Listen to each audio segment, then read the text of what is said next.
focus be on this or that, or what this person is doing, or what this person is saying. But at the heart and the truth of it all that really matters is your own inner union to God, your own inner union to the Heavenly Holy Spirit, your higher self.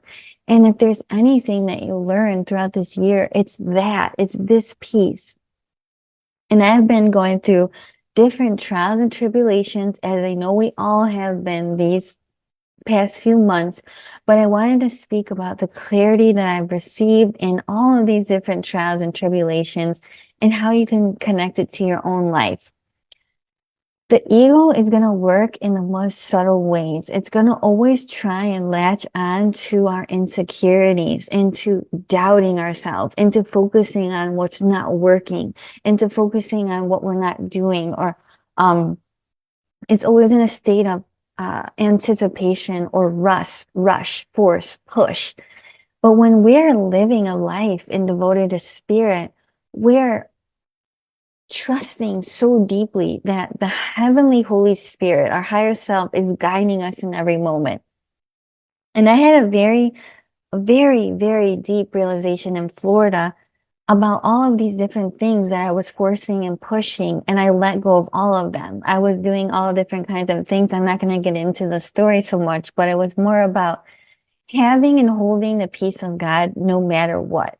No matter if people are projecting onto me, no matter if people like me or don't like me, no matter if, I have a different understanding of something than someone else.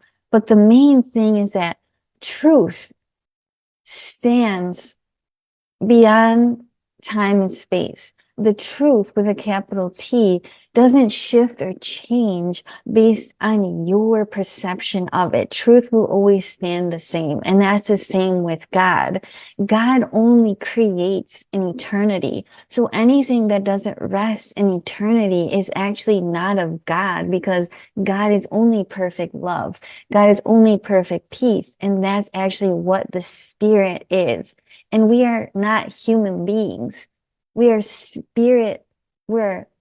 spiritual beings having an experience here. So we're eternal, limitless, boundless. And that's what we're uncovering and remembering, is that when you're living a life guided by the Spirit, your life takes a whole new meaning, because you're guided and willed by something greater and higher that sees beyond the limitations of the human brain. And so I just want to say that it is so important at the state of where the world is right now, that you have an anchor, that you have a belief system, a thought system, whatever that is, whether it's A Course in Miracles or your own like faith that you created with the Holy Spirit on your own, or whatever it is, that you really hold it sacred to you. And you don't need to tell everybody about what you believe. You don't need to test other people's beliefs, right?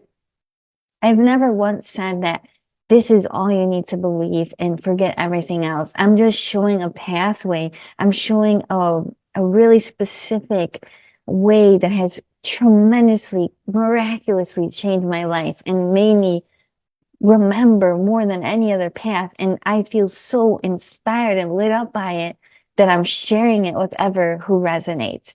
So the main point I'm getting at here is that in a world of duality, and especially in the world of the internet, we are in a world where our attention, our awareness, what we put our attention towards is actually what has the most value. That's why meditation and prayer and going into the Akashic records or connecting with spirit in whatever way that you do that is so beneficial, because what it does is it clears out that external noise, and it's only you and the spirit. And from that inner union, you are so rooted in your own inner wisdom, your own inner truth, that anybody could say anything around you or about certain